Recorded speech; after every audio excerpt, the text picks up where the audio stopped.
Beautiful singing, real message in all them songs and choruses and that, lot to meditate. And a lot of them touched on Sabbath school lesson, wandering through the wilderness. Probably one of the most important things of our relationship to God is faith. In the Wednesday morning Bible study, we read in is the 18th chapter where he healed the person, and I was looking for the verse real quick, but he told him to arise and walk because thy faith has made thee whole. And I think King James uses the word has saved thee. They're actually interchangeable. But faith is an integral part of our relationship with God. In fact, you can't have faith, have a relationship with God without having faith. And I think we're all familiar with what we call the faith chapter, because it takes this cloud of witnesses through the ages of time, at least from the perspective of the first century AD, and talks about all these men of faith. You know, if you read the Old Testament and you read the times of the kings and the judges and their wandering in the wilderness, you see a lot of lack of faith in a lot of people who didn't have faith and the results of it. But the people who have been written about that have faith are our inspiration. And we look to these people for examples. Of course, we know that the greatest faith of all was in Jesus Christ the Son, and it's through him that we are saved. But in the 11th chapter of Hebrews, you know, we're told about great things of all these patriarchs and prophets of old and things that were accomplished through faith. That expression that you see in this chapter says, by faith. It's used about 14 times. And it starts off in the fourth verse of Hebrews 11. It says, by faith Abel offered to God a more excellent sacrifice than Cain, through which he obtained a witness that he was righteous, God testifying of his gifts. And through it, he being dead still speaks. And we could just dwell on just that story there of Cain versus Abel and their differences in their relationship. But, you know, Abel was the first martyr of who we have record, the first person that died of faith. And he died at the hands of his wicked brother. Cain also has a testimony, but he became the first recorded murderer. And think of the influence that both of these men had. Abel's influence has lived to bless the world for 6,000 years. It's a long time. And all of us, you know, are able to have an effect on others that can be recorded. Of course, these were, you know, recorded early, but,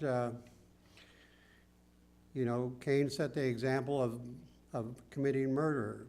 And it's been followed by many, many people because he followed the nature of man. He, you know, the terribleness of murder. It's one of the worst things you want to hear when you hear about, you know, hear the news, but it comes from anger. It comes from hatred. And, you know, our news is filled full of people who hate and kill. You know, during World War II, we conditioned our soldiers to hate the enemy, you know, the Japs, and forget all the derogatory terms that we use.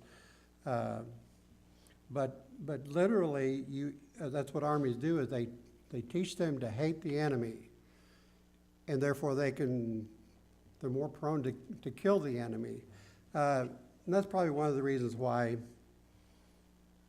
I'm a pacifist. I just don't think that we need to have any part of that. I think God can carry out His will without us having any part of that. That's another subject. But anger is it's a dangerous thing. Hatred is a dangerous thing. It's caused the death of fathers and mothers and husbands and wives and brothers and sisters and neighbors and anyone who is hated by someone. And there are whole nations that hate other nations. I mean, to this day. But this hatred kindles this spirit of war and murder. So the testimony of Cain has been quite great, but I thank God for the faith of Abel. There's millions of people that have been blessed by the faith he had in God because of his life and death of that blessed man. And there's a lot of people who have, because of that same kind of faith that Abraham, that have died for the faith. And I'm sure there's still lots that will follow him. But those martyred deaths are not hopeless. They died for a cause, and they for a kingdom, and they wait a glorious eternal reward. And I think that's what I think those who believe, because of the faith is embedded in our hearts, it takes the fear out of it. Then we're told in the 5th and 6th verse of this, it says, by faith Enoch was taken away so that he did not see death, and was not found because God had taken him. For before he was taken, he had this testimony that he pleased God. But without faith it is impossible to please him. For he who comes to God must believe that he is, and that he is a rewarder of those who diligently seek them. There's some lessons in these few verses that have a tremendous impact of what it takes to please God. And it says he's a rewarder of those who diligently seek him. Not a passive thing. We praise God for the faith of Enoch. He walked with God and for 300 years or more. And in his generation, a lot of those people were living much longer than that. They were living 700, 800, 900 years.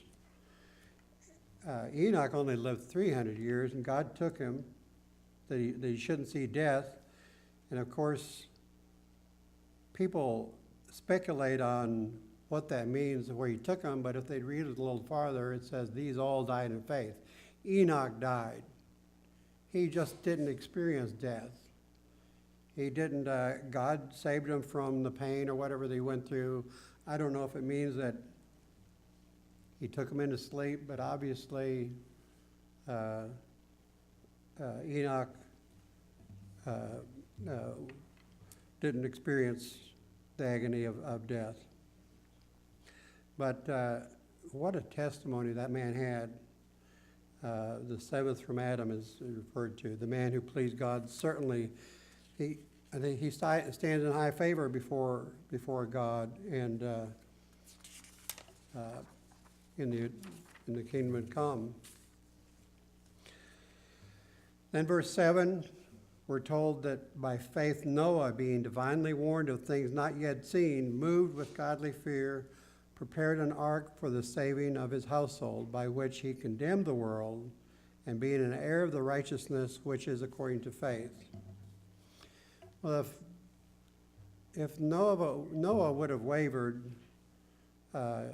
he was the only one saved. There wouldn't have been any saved. But God had a plan, and he knew that Noah was a faithful man. And, if he'd been, but he wasn't like the wicked world, that surrounded him, all those that perished in the flood. We have so few words. Really, Genesis is a short book compared to the rest of the scriptures.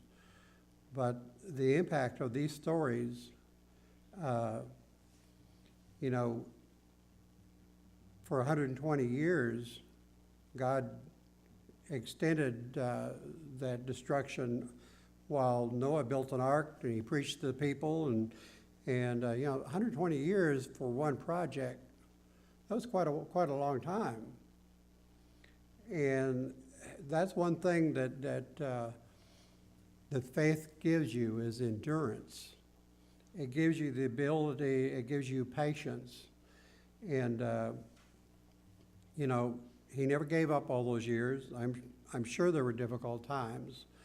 And I'm sure that there were doubts that come along that, just our short experience and our short lifetime and our walk with the Lord, we know there's things that come against us and things that test our faith. And I'm sure Noah was no different than we are. But for 120 years, he built that boat, and we know the results of it. All human life was destroyed except Noah and his little family. But it says by faith Noah stuck to his task. He preached to the wicked folks there, the people before the flood, and he was saved, and all 8 of the family there. Then we get to Abraham. And probably there's no one looked up to more as a man of faith as Abraham, and we have a number of examples. It says in verse 8, it says, by faith Abraham obeyed when he was called to go out to the place which he would receive as inheritance, and he went out not knowing where he was going. By faith he dwelt in the land of promise, as in a foreign country, dwelling in tents with Isaac and Jacob, the heirs with him of the same promise, for he waited for the city which has foundations, whose builder and maker is God. So obviously, Abraham has not yet inherited that promise. Abraham didn't receive it yet. He was waiting for something more. He knew that this land there was the promised land, but he didn't inherit it. It didn't happen yet. In 17 through 19, it says, by faith Abraham, when he was tested, offered up Isaac, and he who had received the promises offered up his only begotten son, of whom it was said, in Isaac your seed shall be called, concluding that God was able to raise him up even from the dead, from which he also received him in a figurative sense. What kind of faith does it take to just take your son? They had to travel a distance and carry their own wood. Isaac carried the wood,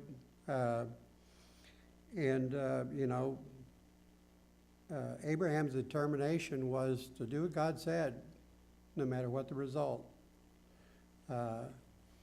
He didn't know. When he was told back in the land of Ur, which is in southwestern Babylon, to leave everybody behind and take off to the west to this land and just get up and leave. And then to prepare an offering of his own son on an altar as a burnt offering and sacrifice. and he was going to do it. He was, it's hard to imagine losing your son involuntarily. People lose their children and they grieve the rest of their lives over it. But Abraham was going to be the one that was going to slay his own son.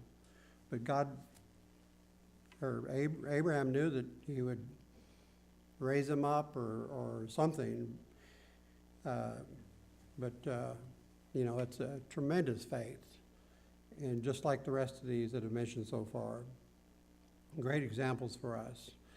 We read these scriptures and we just have to sit back and think about, what the things that we go through and the trials that we go through, and a lot of these things don't even compare with what these people that are mentioned here.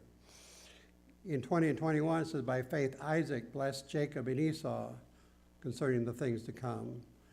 By faith Jacob, when he was dying, blessed each of the sons of Joseph and worshipped, leaning on his staff. And Isaac was a good son. We know that one of the reasons that God was pleased by Abraham, because he knew that Abraham had great faith and that he would teach his children upright. I don't remember the verse where it's found, but and Isaac was a product of that faithful man. And we know that Isaac and Jacob and that they were wonderful people. Their faith was what made them great. And we know the story of Jacob, how that he had his struggles, but he had his time of conversion too, and he was a faithful man. They're all the mighty men and women that are, of God are made so by faith. That's what makes them that way, because it takes faith to please God. But these are people that are obedient. Godliness, which is taking the nature of God. Righteousness, they're known by their holiness. But it says by faith Isaac, by faith Jacob, by faith, all the great things, the examples that we have are a result of people's faith. That's the thing that we can do, because we know that there's no other way to be saved. You can't do it by works. We can't do it by our righteousness, because we don't have the ability to be righteous on our own merits. There aren't any great talented atheists and infidels, and these people are not recorded as noble and wonderful men. History records a lot of people, but there's no testimony like these people here that are mentioned in this chapter. All these other people that been leaders and different things, they were without faith, and therefore their testimony is a whole lot different than what these people are. They make their mark in science. They make their mark in being kings and rulers and things like that. But they're not saved. They didn't have the same relationship, and they don't have the same hope. And their peers don't look for them again. They'll never see him again. They all died. Now they may become, I'm sure they'll be in the second resurrection, which is the second death, but people don't, they're not, their memory fades and goes away. In fact, nobody names their children after them. There are literally thousands of people who have been named after Isaac and Jacob, And the reason is because of the faith that these people, the record that these people left, because they obeyed God, and the new parents want their children to emanate those people. And that's why they name them after the men of faith and people of faith, women and that are given here. So just think about it, the influence of these people. How many people have been affected by these people for thousands of years, since they died? It says by faith, Joseph, he's the 5th chapter starts off with Joseph. He was one of the most blessed people in history, and of all ages of the world. He was responsible for, when you read this record in the Old Testament, he was truthful, honest, he was dependable, clean. I think of Joseph as being a manly person, a godly person. In fact, we don't have any, Joseph is a little different. We don't have a record of his faults like we do of David and different ones. Joseph is the one that he was a type of savior for the children of Israel. There's a lot of little stories and types and shadows in Joseph. But he was obedient to his parents and to God, and he was falsely accused of different things and treated very poorly, but even when he was in prison and he refused to stoop to adultery when he was tempted by Pharaoh's wife. He was always honest. He didn't stoop to any of the lewdness or degrading, even to those who he was in prison with. But he was tempted and tried by the rest of them. And as a consequence, God used him mightily. He literally became the ruler over the whole kingdom because he was the second to Pharaoh. He ran the show. And, today he stands out as one of the most honorable, praiseworthy men in the Bible. And have you ever heard of anybody calling their son Joseph? There's lots of Joes around because it's just an honorable name. Let's go on to Moses. In verse 23, it says, by faith Moses, when he was born, was hidden 3 months by his parents because they saw he was a beautiful child and they were not afraid of the king's commandment. Well, the commandment of the king was to kill all the male children. But obviously, Moses' parents were godly people, and they had faith in that God would save him. And, we thank God for the faith of his parents alone, that they are able to rear actually sons and daughters, because Moses did have other brothers. Of course, Aaron was a brother. And notice here again how faith entered into the heart and life of Moses. It says in 24 through 29, it says, by faith Moses, when he became of age, refused to be called the son of Pharaoh's daughter, choosing rather to suffer affliction with the people of God than to enjoy the passing pleasures of sin, esteeming the reproach of Christ greater riches than the treasures in Egypt, for he looked to the reward. By faith he forsook Egypt, not fearing the wrath of the king, for he endured as seeing him who is invisible. By faith he kept the Passover and the sprinkling of blood, lest he who destroyed the firstborn should touch them. By faith they passed through the Red Sea as by dry land, whereas the Egyptians attempted to do so were drowned. So, you know, Moses by faith chose to go the narrow way, the hard way.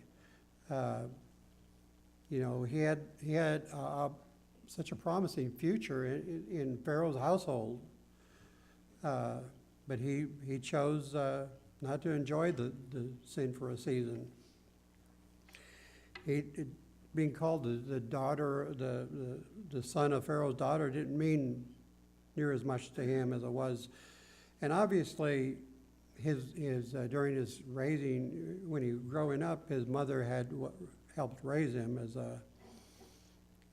in her influence and his parents' influence obviously had a strong influence on him. So, you know, Moses could have been the heir of you know, the greatest throne on earth at the time, Egypt. But Moses' eyes were looking a little farther down the road, and I believe that his faith in God.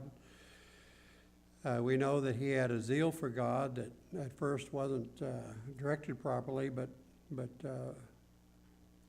Moses is like we are. You know, we should learn from our mistakes, and Moses did. It took some time, and sometimes it takes some time for us. But God's patient, thankfully.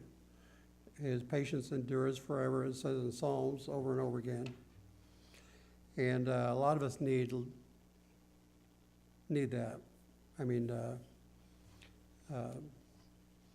if God wasn't patient, he would have, you know, we'd all be gone.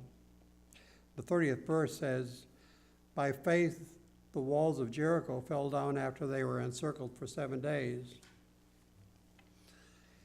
So here we see Joshua, old Joshua. Actually, he was young at that time, but the testimony that is you know, how many children's stories are there that have been told from just what Joshua had done and the faith that was involved there? If you watch Joshua throughout the Exodus and that, Joshua is always right there with Moses. He's his right-hand man, and Joshua is another man that had a strong faith, faithful, obedient, dependable. Joshua is one of the 12 spies that went out to survey the land that they were to conquer. And he was one of the only one of two that came back with a good report, and you know, basically said, "Oh, why let's go," but they didn't listen to him. But here it says that just as you know, Moses, a man that followed Moses as a leader of the children of Israel, he lived, he went. He marched and he conquered by faith. And Joshua lives in you know, is remembered for all these ages, and you know, they sing songs about Joshua, that stories are remembered, and a lot of people in the scriptures that are mentioned. People who maybe have a little bit of a colorful past. David obviously was a man that we see all sides of David, and you know, one of these people that's mentioned in this chapter is Rahab, who was a harlot, and obviously, you know, it says that they knew what was going on in the land when Israel was coming out of Egypt, and that the nations were. You know, Israel was conquering everyone that opposed them. And in fact, some of the stories that we read today downstairs was what Rahab had heard. And I believe that these people knew more than what we perceive that they knew. Rahab had to have enough understanding to have faith in God. Because it wasn't just that she just feared it. I don't believe that. I believe that she really did have a faith there. It says, by faith, the harlot Rahab did not perish with those who did not believe. So obviously she did believe. It wasn't that she just feared because, well, look what Israel's doing, God's doing for Israel. There was enough faith there to cause her to believe in God when she had received the spies with peace. So faith can save the worst of people. And it can make them the most blessed. Because we are blessed in many, many ways. This chapter of Hebrews is it's kind of like it's almost like in the middle there and of the New Testament, and it's something that you can't read too often. And there's it's something that I think you can study over and over again. And it just strengthens our faith to see the testimony of these people that just, it says by faith, by faith, by faith.